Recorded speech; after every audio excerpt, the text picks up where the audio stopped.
convidar você neste momento, nesse clima de busca por Deus, de anseio por sua presença em nossas vidas. Quero que você abra a tua Bíblia no Salmo de número 63.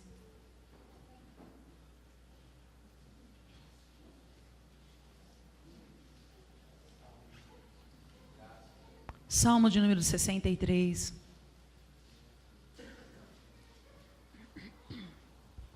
É um salmo de Davi, que foi registrado num momento de uma circunstância muito difícil que ele enfrentava. E nós vamos falar um pouquinho sobre isso nessa noite. Essa palavra está no meu coração já há alguns dias. Deus tem ministrado muito ao meu coração nesse contexto que nós vamos compartilhar. E eu espero profundamente do meu coração que o Senhor compartilhe com você e confidencie contigo nessa noite segredos muito íntimos e pessoais, assim como Ele tem compartilhado comigo nesse texto. Que você saia daqui tão edificado como eu tenho sido nesses últimos dias. Amém? O Salmo 63, a partir do versículo 1, vamos ler apenas alguns versículos, diz assim: Ó Deus, Tu és o meu Deus, eu te busco intensamente, pois a minha alma tem sede de ti. Todo o meu ser anseia por ti numa terra seca, exausta e sem água. Quero novamente contemplar-te no santuário e avistar o teu poder e a tua glória.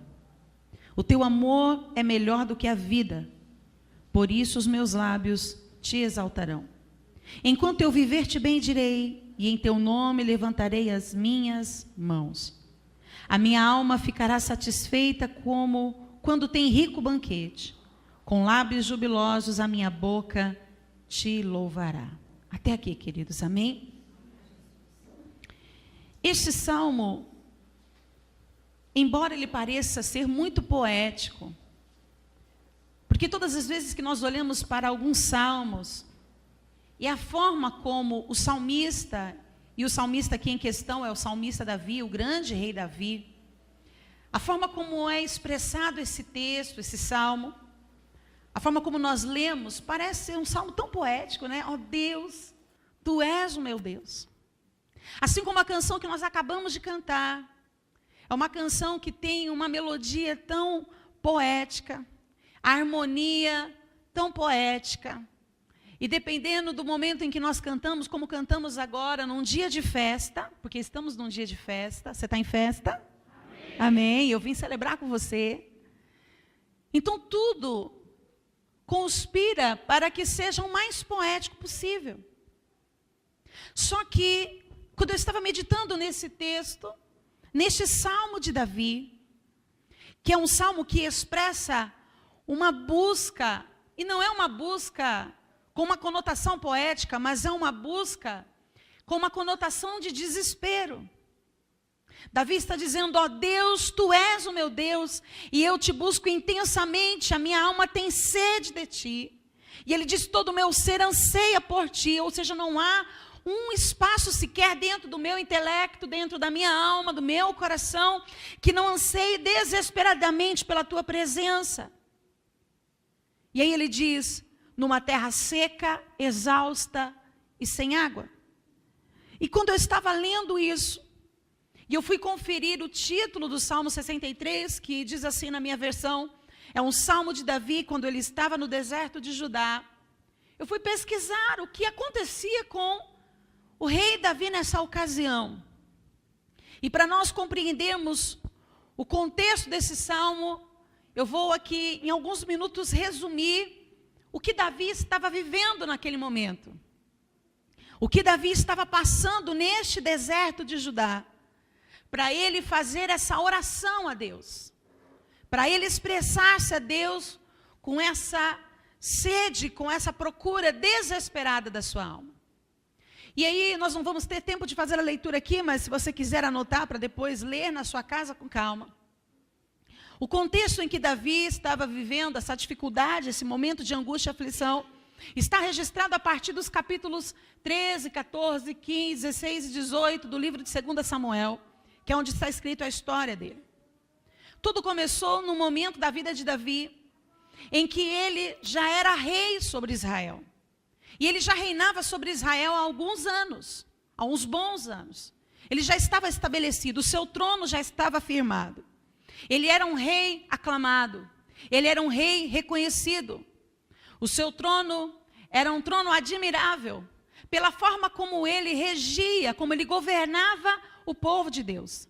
Já tinha muitos títulos, já havia conquistado muitos troféus, vencido muitas batalhas em nome de Deus. Só que, a partir do capítulo 13, um pouquinho antes, a gente vê que algumas coisas começam a acontecer na vida de Davi, mas especificamente no capítulo 13 de 2 Samuel. O texto nos diz que, a história nos diz que Davi, ele tinha uma família muito grande. Porque no seu período, era cultural um homem ter mais do que uma esposa. Então ele tinha várias esposas e tinha suas concubinas. E com as suas mulheres e concubinas, ele tinha formado uma grande família. Ele tinha muitos filhos com cada uma dessas esposas.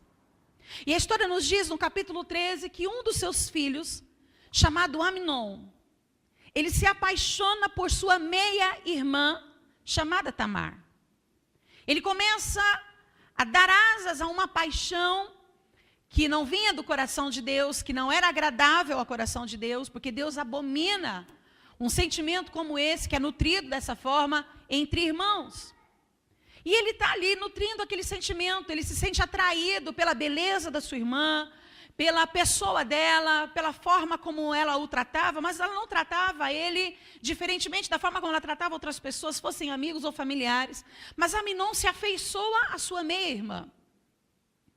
E então, um determinado dia, um dos amigos de Amnon se aproxima dele e percebe que ele está com uma dor de cotovelo e quer saber o que estava acontecendo. Por que você está tão triste? Você não quer brincar, você não quer conversar, né? Você não quer bater um papo, o que está acontecendo? E ele abre o coração para esse amigo.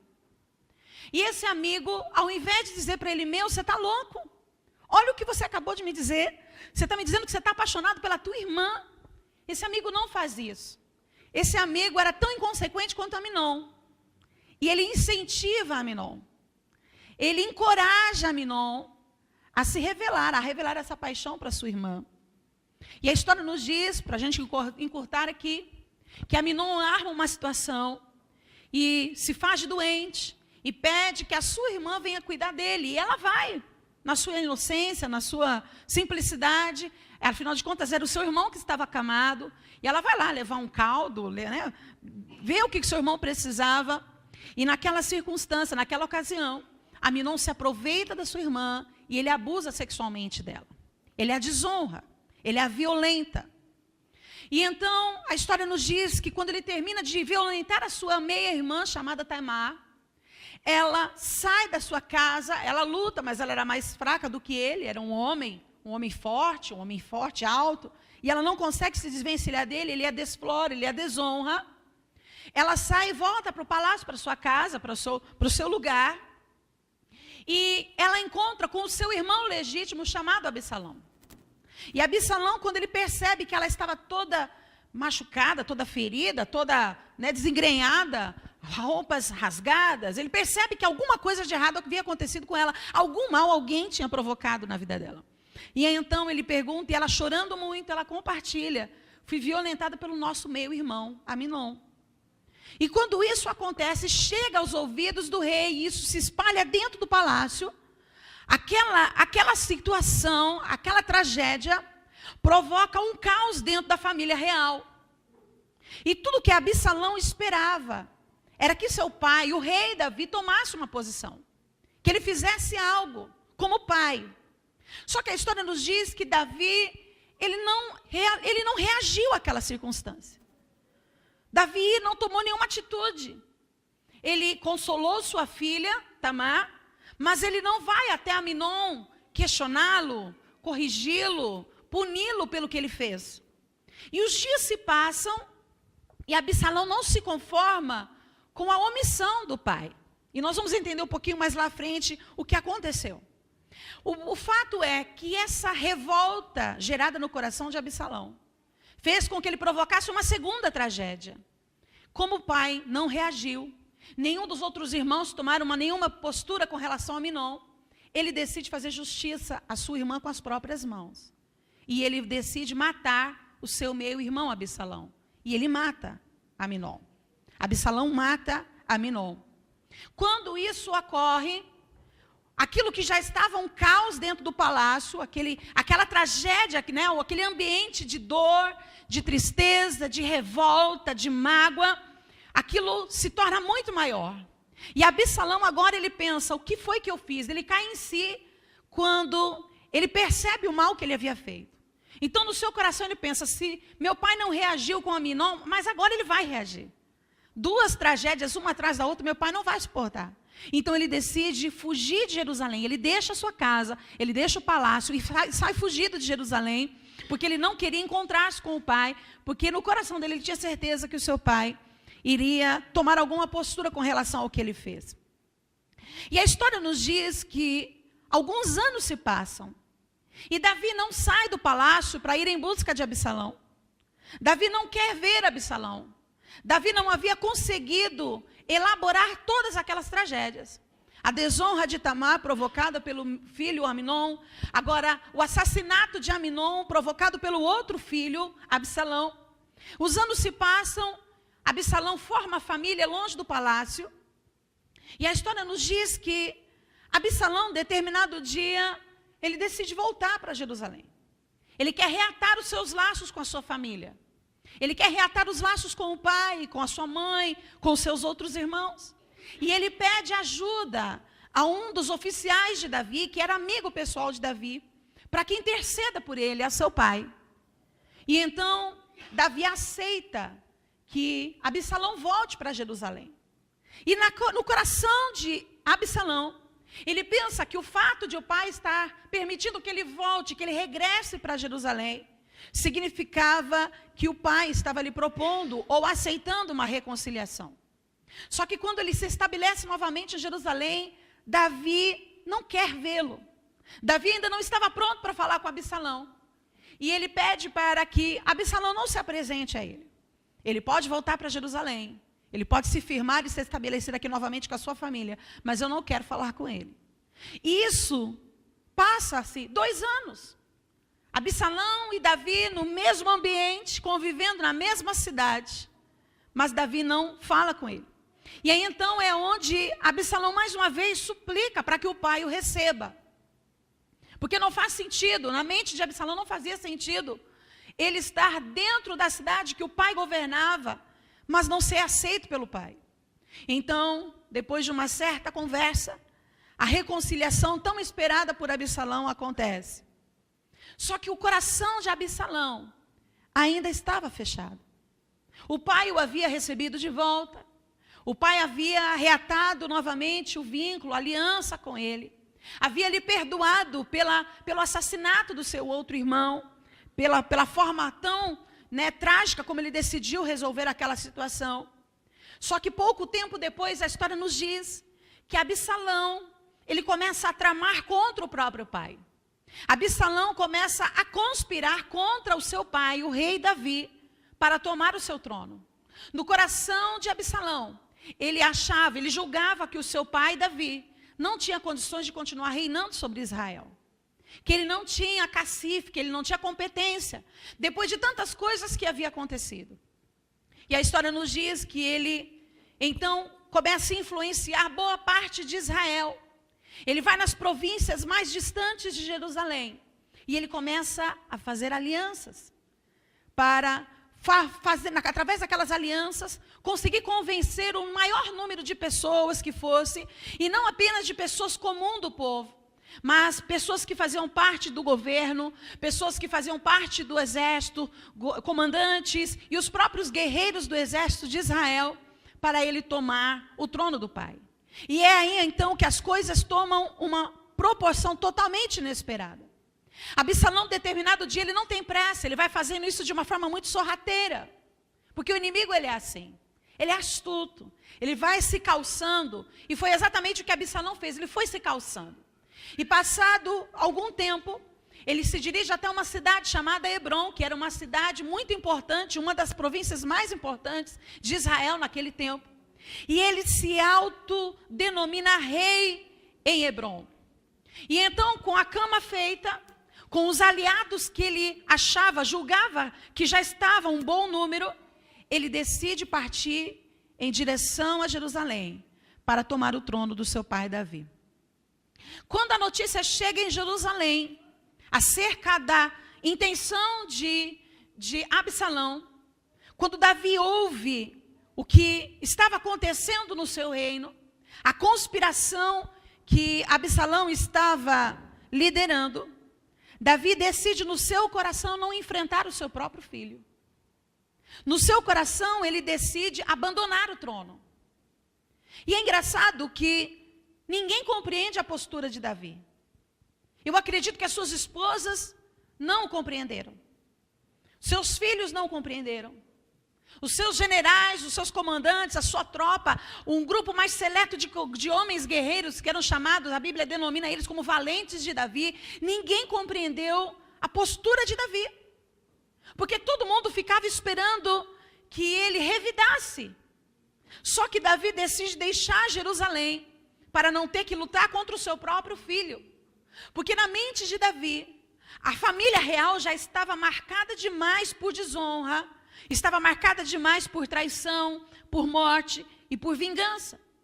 Então Davi decidiu calar-se e deixar Deus julgar aquela causa.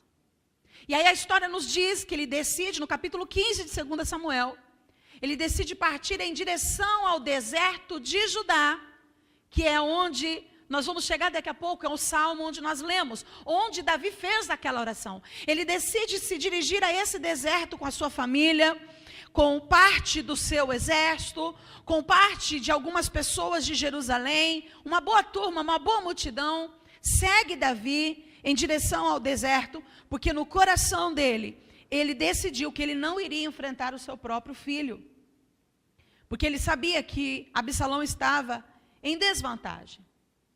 E é interessante que Davi, até então, ele era reconhecido como o grande e destemido rei. E quando você faz a leitura a partir do capítulo 15, a forma como ele deixa Jerusalém é algo que nos espanta.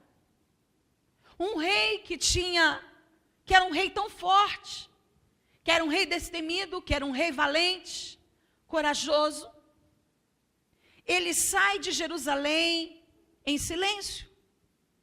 A história nos diz que ele troca as suas roupas, ele tira suas roupas reais, todas aquelas roupas de glamour e de gala que ele usava por ser rei, a sua coroa, o seu cetro, e ele faz o que era cultural naquele período. Quando alguém estava sentindo-se humilhado e precisava de Deus, a forma como essa pessoa se apresentava não apenas a Deus, mas à sociedade, era vestir-se com roupas feitas com panos de saco. Era jogar sobre a sua cabeça cinzas, para demonstrar a sua vergonha, a sua humilhação e a sua necessidade de Deus.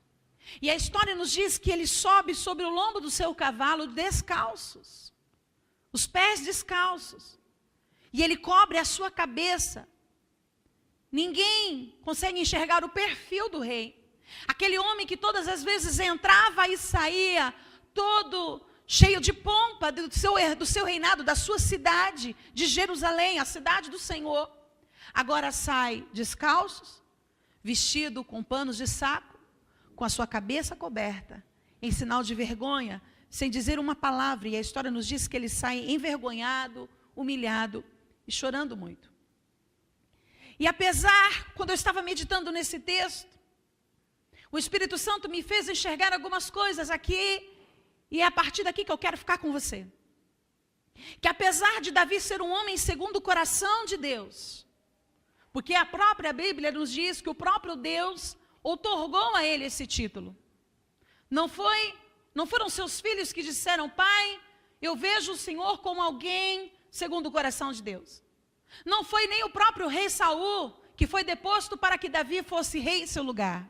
Não foi Samuel, o profeta, que ungiu Davi e disse a ele que ele era um homem segundo o coração de Deus. Mas foi o próprio Deus que designou ele como um homem segundo o seu próprio coração. Só que o Espírito Santo nos revela aqui nesse contexto que apesar de Davi ser um homem segundo o coração de Deus, Ele não era um homem perfeito. Diga comigo, Davi não era um homem perfeito. Aí pergunta para quem está perto de você, você é perfeito?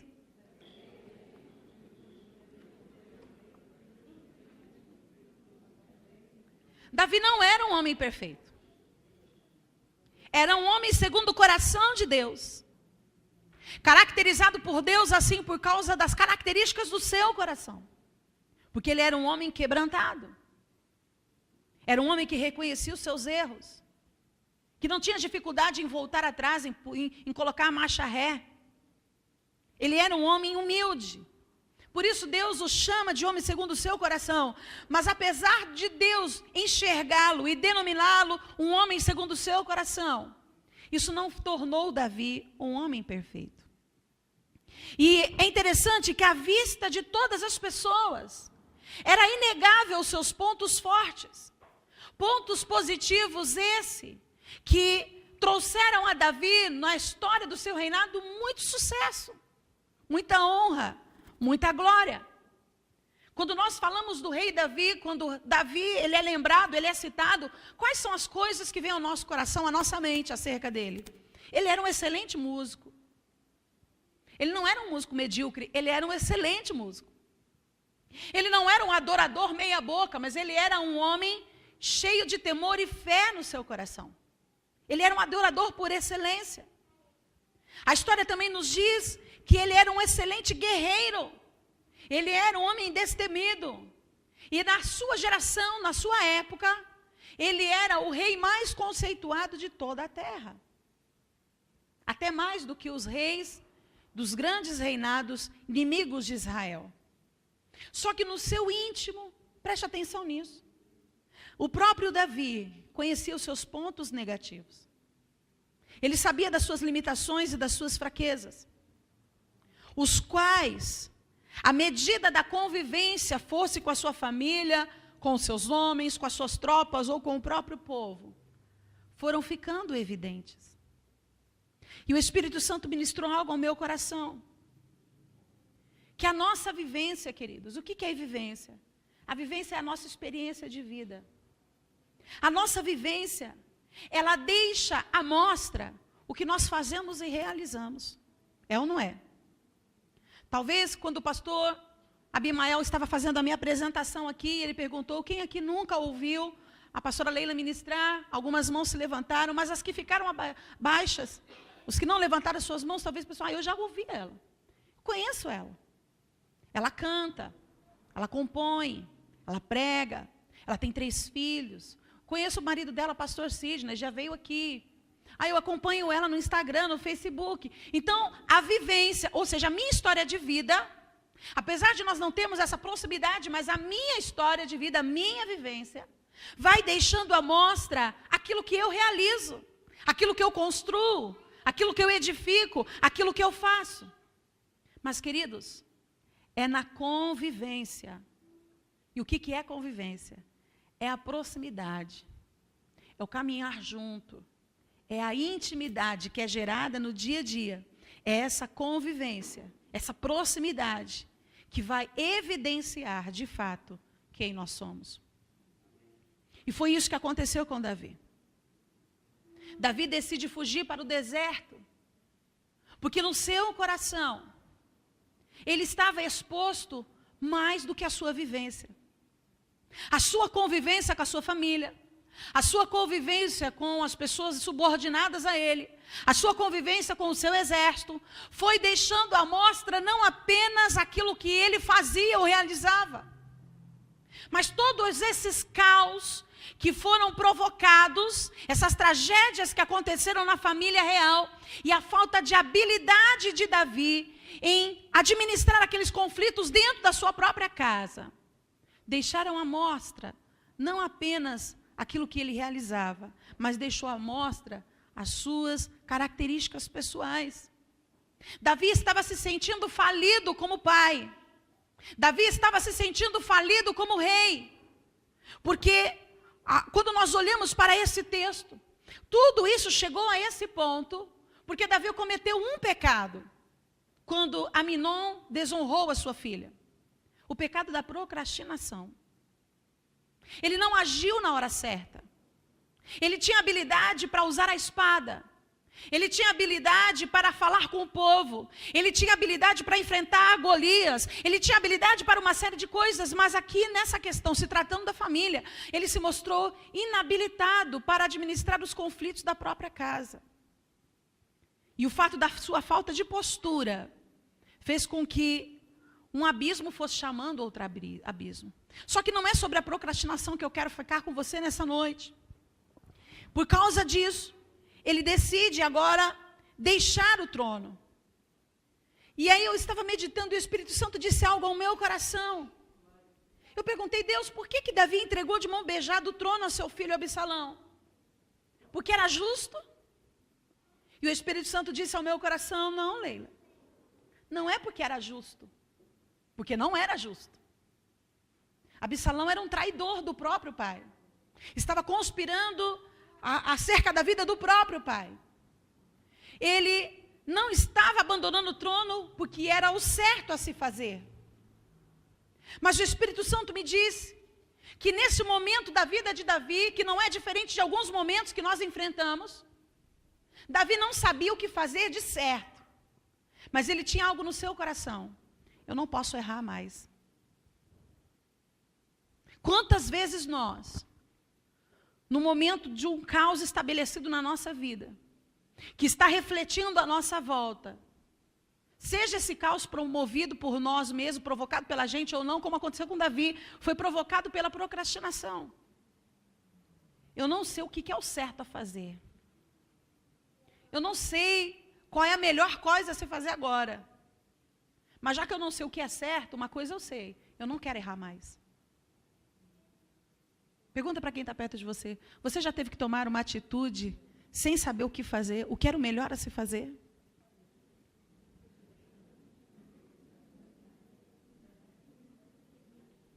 E o que foi que você fez?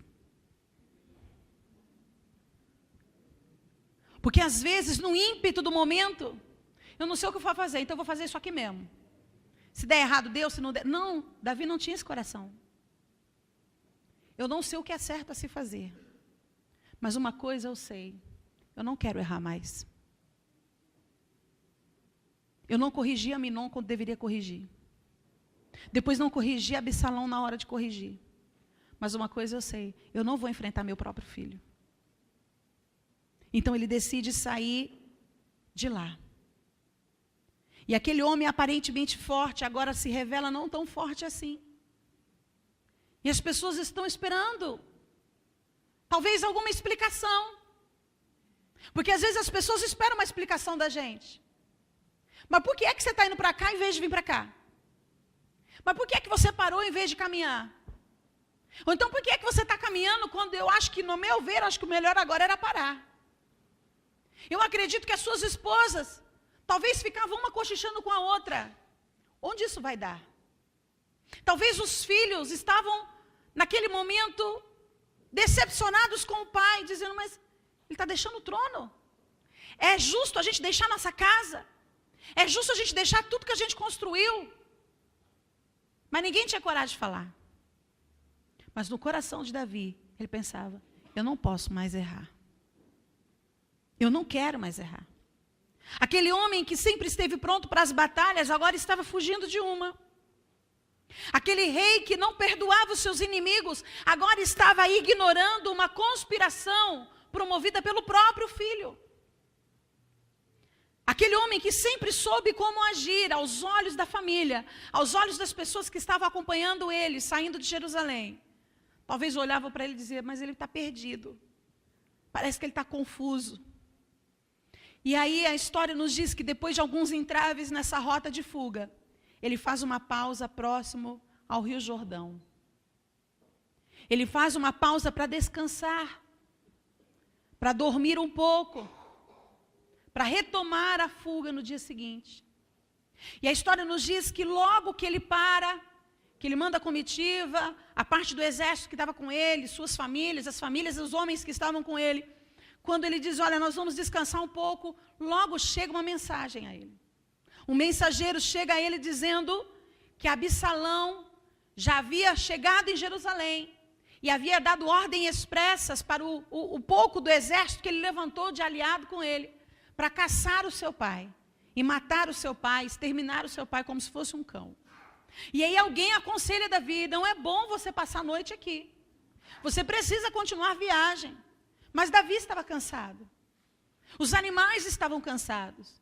As crianças, as mulheres, todos estavam cansados. Mas alguém diz: você precisa, mesmo exausto, romper o Jordão. Você vai ter que atravessar o Jordão, na esperança de livrar a sua vida, de livrar a sua família e essa multidão que te segue. Queridos, é nesse contexto de fuga, de vergonha, de aparente derrota, de vales e de desertos, que Davi busca a Deus, neste salmo que nós fizemos a leitura no início dessa palavra. Agora que eu já dei uma resumida para você compreender o que estava acontecendo, agora eu vou pregar. Fala aí para o irmão: acorda, não dorme não.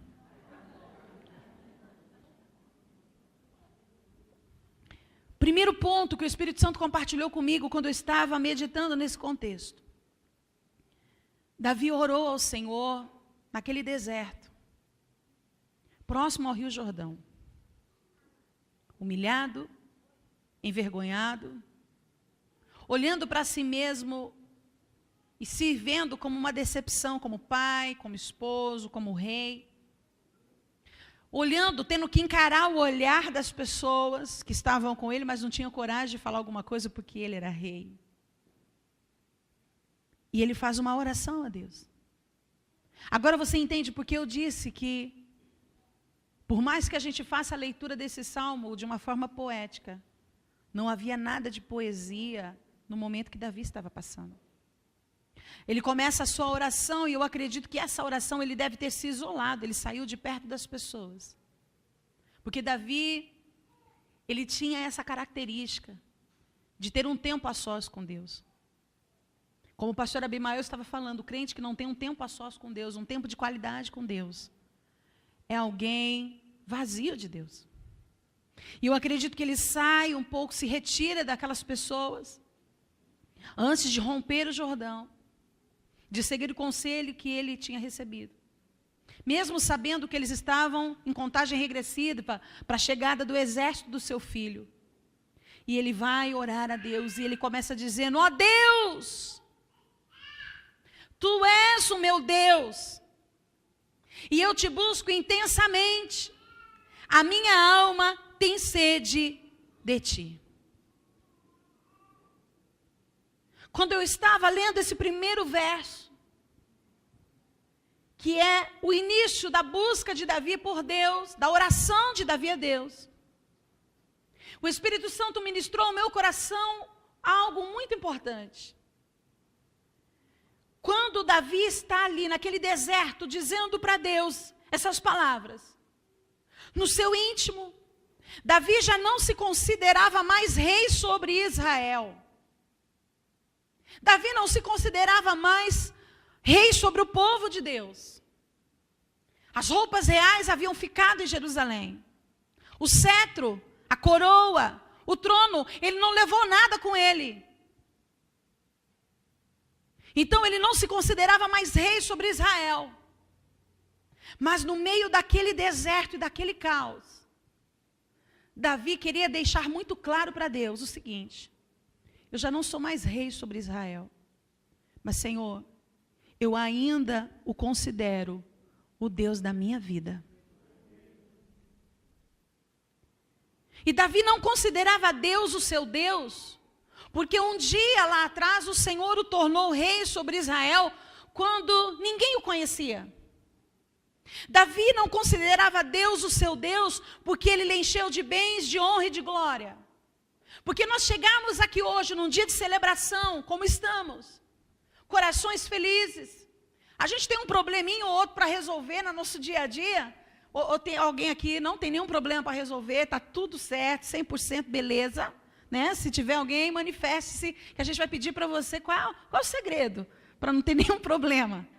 A gente tem as nossas dificuldades no nosso dia a dia, mas eu não estou vendo aqui ninguém lamentando, ninguém chorando o seu morto. Não, eu estou vendo todo mundo aqui celebrando. E celebrar a Deus e declarar que Deus é o nosso Deus num dia de festa é fácil. Dizer a Deus que Ele é o nosso Deus quando estamos prosperando é fácil. Dizer que Deus é o nosso Deus quando as portas do emprego se abrem é fácil. Quando recebemos uma promoção é fácil. Quando recebemos uma cura é fácil. É muito fácil dizer que Deus é o nosso Deus quando Ele nos favorece. Agora o contexto aqui de Davi era outro. Aparentemente ele estava vencido, derrotado. Aparentemente ele estava falido e sentindo-se como uma decepção. Mas a oração que Davi faz a Deus, ele não atribui isso ao Senhor. Ele não responsabiliza o Senhor. Porque ele reconhecia que todo aquele caos que ele estava vivendo, que sua família vivia e que havia respingado no seu reino, era por causa de um pecado que ele cometeu. Ele procrastinou no momento de fazer as coisas certas. Então ele não diz, ó Deus, por que é que o Senhor não me disse? Por que é que o Senhor não falou comigo? Porque Deus podia muito bem olhar para a cara dele e dizer assim, mas eu sou íntimo seu. Você me perguntou? Quando foi que você me procurou e eu não te respondi? Quando foi que você me procurou e eu não disse faça ou não faça? Deus poderia dizer isso para ele. Mas ele não atribui isso ao Senhor, pelo contrário, ele começa dizendo, Deus, tu és o meu Deus. E eu te busco de todo o meu coração, com toda a minha alma. E sabe por que é que ele buscou a Deus de todo o seu coração? Porque na falta de tudo, o que aparentemente, humanamente, aparenta ser tudo para nós humanos. Ele tinha falta de tudo, irmãos. Ele não tinha trono, ele não tinha mais título, ele não tinha mais reino, ele não tinha mais casa, ele não tinha mais nada. Mas naquele momento, em que aparentemente ele havia perdido tudo, Deus era tudo para ele. Davi deixa muito claro que Deus era tudo para ele antes do trono. Aquele Davizinho do pasto, aquele Davizinho das ovelhas do seu pai, aquele Davizinho que ninguém conhecia, aquele Davizinho dos bastidores, que ninguém viu lutar com um urso, que ninguém viu lutar com um leão, mas ele sabia que ele tinha vencido esses animais para cuidar das ovelhas do seu pai. Deus ainda era tudo para ele naquele período. Só que agora, depois de reinar e perder o trono, abrir mão do trono, Deus ainda era seu tudo. E a pergunta que Deus faz para nós essa noite é: que lugar Deus tem na nossa vida? O que Deus é para nós? Porque tem muita gente que não consegue dar a Deus o lugar que é devido a Ele quando perde o chão. Tem pessoas que no meio das suas falências, das suas perdas, já não conseguem atribuir a Deus isso. Porque olham para Deus como seu inimigo. Eu estou nisso porque o Senhor não livrou. Eu estou assim porque o Senhor não salvou, porque o Senhor não curou, porque o Senhor não libertou, porque o Senhor não abriu a porta. É por isso que eu estou nisso aqui. Então, o Senhor não é mais Deus para mim. Mas Davi, quando ele está orando a Deus, tu és o meu Deus. Ele estava querendo dizer, Senhor, tu eras o meu Deus antes do trono. Mas hoje, depois de toda a glória e honra que eu experimentei e aparentemente falido, eu quero dizer ao Senhor, tu continuas sendo meu Deus. Tu és o meu tudo. Tu és o meu Senhor. Um outro ponto que nós vemos aqui é que Davi tinha sede. Ele diz, a minha alma, ela tem sede de ti.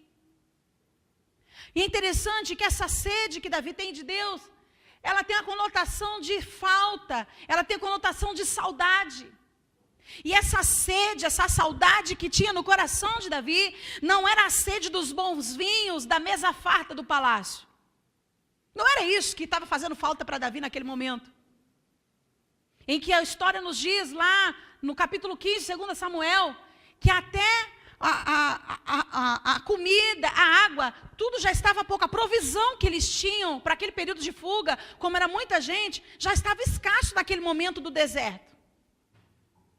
Tinha pouca água, tinha pouca comida. Então naquela oração ele podia dizer: Deus, que saudade dos banquetes que eu tinha em Jerusalém. Mas não é isso que ele faz referência. Ele também não tinha sede das regalias do trono. Davi não tinha sede da glória das suas conquistas. E Davi também não tinha sede de vingança. Porque ele poderia dizer isso para Deus: Deus, tu és o meu Deus. Então já que és o meu Deus, me vinga. Faça justiça. Porque quando nós estamos passando por uma situação semelhante à que Davi estava passando, a gente ora por justiça. Só que Deus conhece o nosso coração. E muitas das vezes Ele encontra lá no nosso coração uma inverdade. Porque quantas vezes a nossa oração por justiça, na verdade, são orações pedindo vingança travestida de justiça. É ou não é? Quantas vezes? Quando eu oro: Senhor, olha o que eu estou passando no meu trabalho. Senhor, olha o que eu estou passando na minha casa. Olha o que eu estou passando assim, assado, com fulano, com beltrano. Senhor, faça justiça. Não é que a gente quer que Deus faça justiça. A gente está dizendo assim: Senhor, fulmina. Deus dá uma rasteira para nunca mais se levantar. Mas Davi não tinha sede disso. Em nenhum momento você vê Davi com sede de vingança. Ele não cita nada disso, pelo contrário. Davi tinha sede de Deus. Davi tinha sede da presença de Deus. Nós cantamos aqui hoje sobre Deus, sobre a presença dEle, sobre o Espírito Santo, sobre a graça. Ele tinha essa sede, sede da presença de Deus. E ele diz aqui na sua oração ao Senhor: Davi estava no meio do deserto, num lugar de terra seca e árida. Mas na sua mente, no seu coração, ele não podia conceber a ideia de que a sua alma se tornasse tão seca e tão árida quanto aquele deserto. O que é que você tem feito com a tua alma?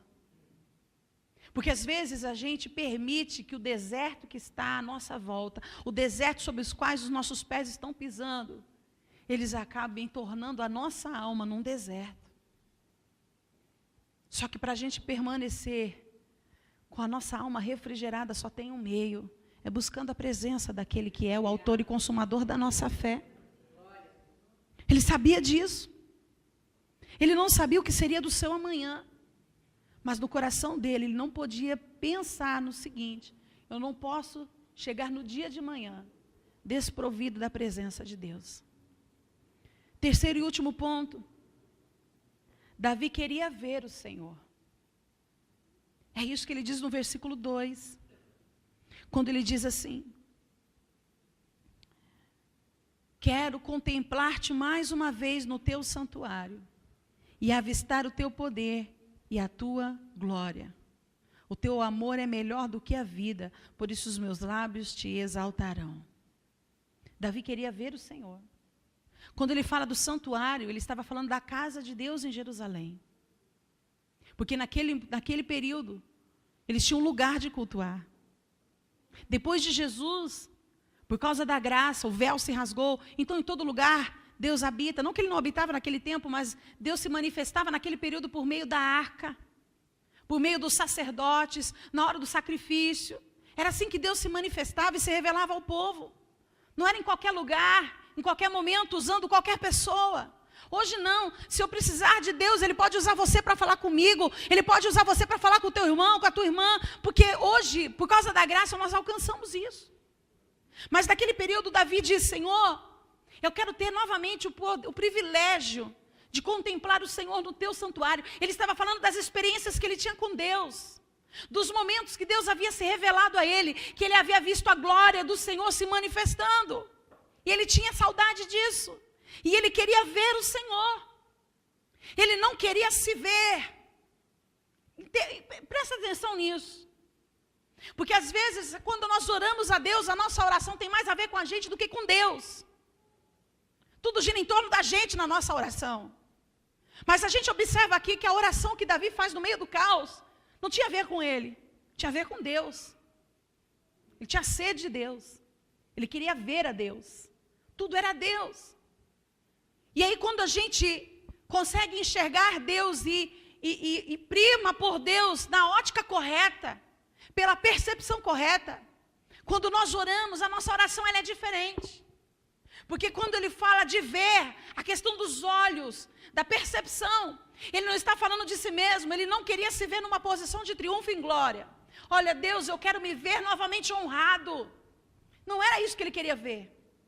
Ele não queria se ver vingado, ele não queria se ver de volta no trono. Senhor, faça-me novamente assentar-se sobre o trono. Eu quero me ver novamente com aquelas roupas reais. Eu quero me ver novamente com aquela coroa na minha cabeça. Não era isso que ele orava. Não. Ele não queria se ver novamente aclamado pelo povo, como todas as demais vezes que ele entrava e saía, e as mulheres faziam festa, o povo fazia festa para receber Davi. Não. Ele queria ver o Senhor.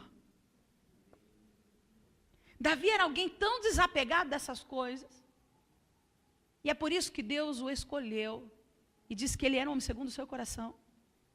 Que na hora da fuga, se você ler o texto, a história, nos diz a história que os sacerdotes que acompanharam Davi, que deixaram Jerusalém, porque em boa parte, Jerusalém ficou meio que deserta. Os sacerdotes foram dentro do templo e pegaram a arca do concerto, que representava a glória de Deus. Mas Davi olhou para aquela situação e disse: onde vocês vão com essa arca? Nós vamos atrás do Senhor. Não, a arca não é minha, a arca é de Deus. Eu não sou digno de levar a arca embora. Olha como Davi era íntegro. A primeira medida que ele tomou quando ele assumiu o trono foi trazer a glória do Senhor de volta para Jerusalém, a arca de aliança de volta para Jerusalém. E agora, quando ele sai de Jerusalém, humanamente falando, ele poderia dizer assim: eu sou rei, eu ajudei a trazer essa arca para cá, então eu vou levar essa arca embora, é direito meu. Eu vou deixar o trono, mas eu vou levar a coroa. Se Absalão quiser coroa, ele que mande fundir uma nova para ele. Eu vou levar um cetro também, porque esse cetro tem as minhas iniciais. Olha, eu vou levar o trono também. Olha, pega uns baús que eu vou levar ouro, eu vou levar prata. Davi não levou nada. Sabe por quê? Porque não tinha nada a ver com ele. Tudo tinha a ver com Deus. Essa era a percepção que ele tinha acerca de Deus. E aí eu pergunto para você: qual é a tua percepção acerca de Deus? Do que é que a tua alma tem sede? O que os teus olhos anseiam ver? Nós estamos aqui hoje celebrando 10 anos da Igreja Restauração e Vida. Eu tenho certeza que no decorrer desses 10 anos, muitas coisas aconteceram. Nós ouvimos aqui um breve resumo, que a Isabel fez a leitura aqui no início da reunião, do que aconteceu nestes 10 anos. Quantas vitórias, quantas conquistas, mas quantos desertos também. E o lema da igreja que Deus trouxe ao coração do pastor Abimael é uma igreja além do tempo. E eu glorifico a Deus porque quando eu olhei o lema aqui em cima, se der para colocar aqui para nós de novo, não sei em que vídeo que foi, em que arte que foi, mas eu vi que estava escrito aqui: Restauração e Vida, uma igreja além do templo. Eu glorifico a Deus porque o lema que Deus trouxe para o coração do pastor Abimael não é uma igreja perfeita. Até porque não existe igreja perfeita. Não existe pastor perfeito. Não existe líderes perfeitos. Não existe ministério de louvor perfeito. Nada é perfeito. Sabe por quê? Porque a gente não é perfeito. Só que, onde é que Deus quer nos fazer chegar aqui? É que no meio do caos, tudo que Davi queria era Deus. E Deus se manifesta a Davi por causa do seu coração. Nessa noite, Deus não está procurando uma igreja perfeita para Ele poder usar. Deus não está procurando uma igreja perfeita para que Ele possa restaurar, como nós ouvimos aqui o lema da igreja. Qual é o lema da igreja? Restauração e vida. Deus só está procurando uma igreja que tem um coração quebrantado. Deus está procurando uma igreja que tenha líderes que reconheçam as suas falhas.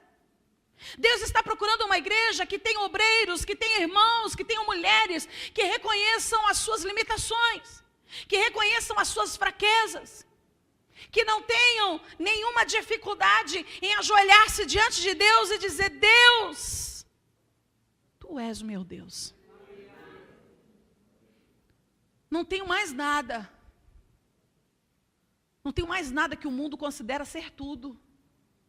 Mas eu ainda quero dizer ao Senhor: Tu és o meu Deus. Eu acho que quando Davi começa a dizer ao Senhor, Tu és o meu Deus, não era para convencer Deus de que Ele era seu Deus. Porque ele não precisava convencer Deus de nada. Você não precisa convencer Deus de nada. Eu acho que Davi, quando ele começa dizendo, Deus, Tu és o meu Deus, era na esperança de que Deus aceitasse ainda ele. Era na expectativa de que Deus ainda aceitasse ser chamado de seu Deus. Porque o problema não estava na pessoa de Deus, mas o problema estava nele. Mas como ele tinha um coração quebrantado, ele se achega com toda humildade diante de Deus, reconhecendo a necessidade desesperadora de Deus naquele caos, e diz, Deus, Tu és o meu Deus, será que o Senhor ainda aceita que o Senhor seja chamado de meu Deus?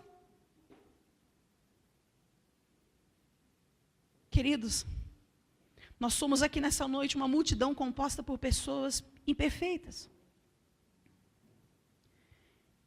E para fecharmos aqui, o lindo desse texto, que reflete o final da história de Davi, lá em 2 Samuel, é que quando Deus vê um coração quebrantado como o coração de Davi, falido, envergonhado, humilhado, mas encontra um coração quebrantado, Ele não apenas concede o privilégio da sua presença, porque tudo que Davi precisava era da presença de Deus. E Deus me fez enxergar aqui, que quando Ele encontra um coração quebrantado, um coração imperfeito, um coração quebrantado de uma pessoa imperfeita, Ele não concede apenas o privilégio da sua presença, mas Ele concede também os benefícios da sua presença. Igreja Restauração e Vida que está aqui nessa noite, Deus não quer conceder a vocês apenas o privilégio da sua presença. Nós cantamos aqui hoje que nós queremos a presença dEle, que nós queremos a ação do Espírito Santo dEle. Deus não quer apenas responder a tua oração, responder a tua busca com a sua presença. Não, Ele quer manifestar os benefícios da sua presença. E sabe quais são os benefícios da sua presença? Paz. Benefício da presença de Deus, alegria, contentamento. Sabe o que é contentamento? Não é o estado de ser feliz, porque tudo à sua volta está perfeito, mas é o estado de sentir-se em paz, de sentir-se satisfeito, apesar de tudo que está à volta, porque você consegue confiar em Deus, você consegue agradar-se de Deus, da direção que Deus está dando, daquilo que Deus está fazendo, de como Ele decidiu trabalhar. Benefícios da presença de Deus é força. Tudo que ele precisava era ser fortalecido. É refrigério para a alma, é resposta para a oração, é livramento, é perdão. Quantos de nós não chegamos aqui hoje precisando de perdão? Eu cheguei aqui hoje precisando de perdão. Todo dia eu preciso do perdão de Deus. É salvação. Benefícios da presença de Deus. Se você tiver o benefício da presença de Deus, almas se converterão. Vidas serão salvas, serão libertas, serão transformadas. E o interessante é que nós vemos isso no Salmo 63. O benefício da presença de Deus aqui no Salmo 63. Porque depois desses versos que Davi começa dizendo, Tu és o meu Deus, te busco de toda a minha alma tem sede de Ti. E ele vai dizendo, Teu amor é melhor do que a vida, por isso os meus lábios Te exaltarão. Enquanto eu viver Te bendirei, e em Teu nome levantarei as minhas mãos. A minha alma ficará satisfeita, como tem um rico banquete, com lábios jubilosos a minha boca Te louvará. E aí ele começa dizendo, quando eu me deito, eu me lembro de Ti. E eu penso em Ti durante as vigílias da noite. Quem desfruta dos benefícios da presença de Deus, quando põe a cabeça no travesseiro, não fica pensando no inimigo que se levantou. Quem desfruta dos benefícios da presença de Deus, quando deita no travesseiro, consegue pensar no Senhor. Descansa, dorme em paz. Como ele está dizendo, quando eu me deito, eu me lembro de Ti, penso em Ti durante as vigílias da noite, porque és a minha ajuda, e eu canto de alegria à sombra das Tuas asas. Ele agora está se sentindo protegido. Aquele homem que começou uma oração toda desesperada, ele está dizendo que ele se sente protegido na sombra das asas do Senhor. E aí ele diz, a minha alma apega-se a ti, a tua mão direita me sustém. E aí ele diz, aqueles, porém, que querem matar-me, serão destruídos, descerão às profundezas da terra, serão entregues à espada e devorados por chacais. Mas o rei, isso aqui tem um segredo. Ele começa a oração, não se considerando mais rei. Mas a partir do momento que a presença de Deus começa a invadir aquele deserto, Davi começa a sentir Deus ali juntinho dele, junto àquele Jordão. Na calada daquela noite, fria e sombria, ele lança uma palavra profética, porque os benefícios da presença de Deus estão produzindo fé no seu coração. E ele diz, mas o rei, ele está falando de si mesmo, se alegrará em Deus. Todos os que juram pelo nome de Deus o louvarão, mas as bocas dos mentirosos serão tapadas. É isso que Deus quer que você experimente. Como pessoa, como família, como igreja. Deus quer que você desfrute dos benefícios da sua presença. Está faltando paz no teu coração? Essa paz, ela não vai vir através de um empréstimo financeiro. Ai, se eu conseguir aquele empréstimo, se eu conseguir aquele financiamento, aí eu vou dormir. Não.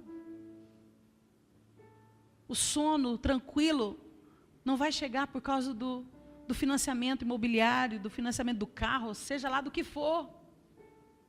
A paz, ela vai vir das mãos de Deus. É a presença de Deus que gera paz.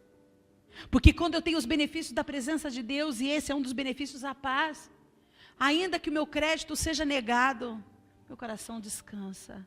Porque eu sei que o meu Deus, que é o meu Senhor, está no controle de todas as coisas. Ainda que eu receba as notícias, um dos salmos de Davi que eu amo muito, é aquele que diz assim, bem-aventurado aquele que teme ao Senhor, o homem que confia no Senhor, porque ele não teme as más notícias. Você pode estar no meio do deserto, uma tropa vindo atrás de você, e um Jordão para você atravessar, no meio da noite, na calada da noite, cheios de perigos, mas você consegue relaxar, você fica calmo, você não estressa, sabe por quê? Porque você sabe que Deus está com você.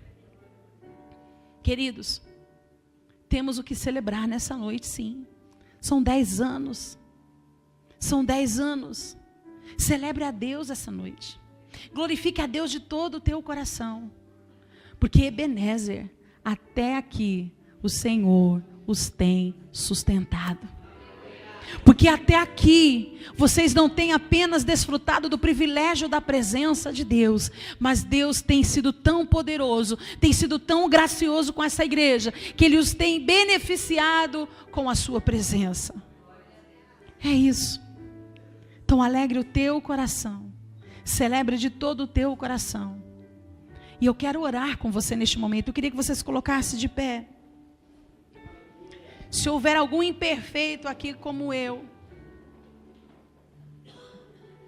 algum imperfeito aqui além de mim, que queira ver a Deus tanto quanto Davi quis, e que queira desfrutar tanto quanto Davi desfrutou, e que possa dizer no seu íntimo, olha, não sou perfeito não, estou tendo dificuldade para administrar algumas coisas que eu sei que eu mesmo provoquei. Talvez você não provocou pela procrastinação, mas você provocou pela ansiedade, a precipitação, que é o oposto da procrastinação. O que tem de gente fazendo besteira porque é ansioso, o que tem de gente fazendo besteira porque é precipitado. E aí quando se vê está um emaranhado de coisas, mas se você tiver um coração quebrantado e buscar a Deus de todo o teu coração, Ele está disposto a vir te socorrer, como Ele socorreu Davi. Davi voltou para o trono. Jerusalém voltou a ser segura. Deus desbaratinou todos os seus inimigos. Deus fez justiça. Mas o coração de Davi não estava nas coisas. O coração de Davi estava pegado à presença de Deus. Então, coloca a mão sobre o seu coração neste momento. E diga ao Senhor, eu quero te ver, Senhor. Faça a tua oração. Você não precisa ter palavras bonitas para falar com Deus agora. Você nem precisa fazer uma oração de meia hora. Não, Basta você começar dizendo o que Davi disse: Senhor, Tu és o meu Deus. Eu não tenho nada mais além do que o Senhor, e eu quero que o Senhor seja tudo para mim. Pai, neste momento eu oro, ó Pai, pela vida da Tua igreja. Eu quero Te agradecer pelo que o Senhor tem feito neste lugar. Eu quero Te agradecer pela Tua generosidade. O Senhor é tão generoso. Eu não sei quais são os títulos que o Senhor conferiu a cada um deles. A Davi o Senhor chamou de homem segundo o seu coração. Eu não sei como o Senhor se refere na eternidade quando olha para cada um de nós. Eu não sei quais os títulos o Senhor conferiu a nós. Mas eu sou grata pela Tua generosidade. Porque os títulos que o Senhor confere a nós, as referências que o Senhor faz aos Teus filhos e servos, não é com base na nossa perfeição. Não é com base naquilo que nós temos de melhor. Mas é com base na Tua própria graça que age sobre nós. Então que nessa noite o Senhor possa sondar o nosso coração. E que ao fazer isso o Senhor encontre em cada um de nós um coração quebrantado. Um coração que não tenha, Senhor, nenhuma soberba. Nenhum coração que reconheça onde falhou, onde errou. Mas que o Senhor encontre também um coração que não quer mais errar. Tem pessoas aqui, Senhor, que ouvindo essa palavra estão se encontrando na mesma posição de Davi. Eu já fiz algumas coisas que não deram certo. E às vezes, Senhor, os nossos desacertos não foram na intenção de errar. Mas que nessa noite o Senhor encontre corações que decidiram não mais errar. Que o Senhor encontre corações que queiram ao Senhor mais do que qualquer outra coisa neste mundo. Que quando oram e buscam ao Senhor, as suas orações não têm nada a ver consigo mesmo. Mas que toda oração dirigida ao Senhor tenha o Senhor como centro. Porque Tu és o nosso Deus. Continua guardando essa igreja. Sustenta o pastor Abimael, a Isabel e a sua casa. Levanta, Senhor, pessoas neste lugar sinceras. Que haja sinceridade no coração dessa igreja. Que essa igreja seja reconhecida não pela igreja mais rica. Porque nós temos tantas igrejas ricas à nossa volta que não tem unidade, que não tem graça, que não tem comunhão, que não há verdade nos lábios, que não há sinceridade no aperto de mãos. Senhor, essa igreja, eu não oro para que ela seja reconhecida como a igreja mais rica. E se o Senhor quiser dar isso, amém. Mas eu oro para que ela seja conhecida, reconhecida nessa comunidade, nesse ABC, nesse São Paulo, nesse Brasil, como uma igreja que caminha unida, como uma igreja que tem comunhão, como uma igreja que sonha os mesmos sonhos, que tem os mesmos alvos, que tem os mesmos objetivos, uma igreja consciente do seu papel e da sua responsabilidade em restaurar vidas, que seja uma igreja submissa ao seu pastor, que ande em aliança com o seu pastor, que não bata de frente com aquilo que o Senhor tem dado ao coração do anjo da igreja. Senhor, que seja uma igreja humilde, que não seja uma igreja soberba e orgulhosa daquilo que está construindo, daquilo que está edificando, mas que seja uma igreja que abre mão, que dispõe, que compartilha, como a igreja primitiva, que não tinha os seus bens, que não tinha as suas coisas, os seus ministérios, os seus eventos, como algo particularmente seu. Mas entendiam que tudo que receberam do Pai era para compartilhar com aquele que estará lá fora. Em nome de Jesus, encontre em nós uma igreja que não é perfeita, mas é uma igreja que te adora, que te ama e que se submete à Tua palavra. Em nome de Jesus nós oramos e te agradecemos para a Tua glória, Senhor. Amém. Você pode dar um abraço em quem está perto de você?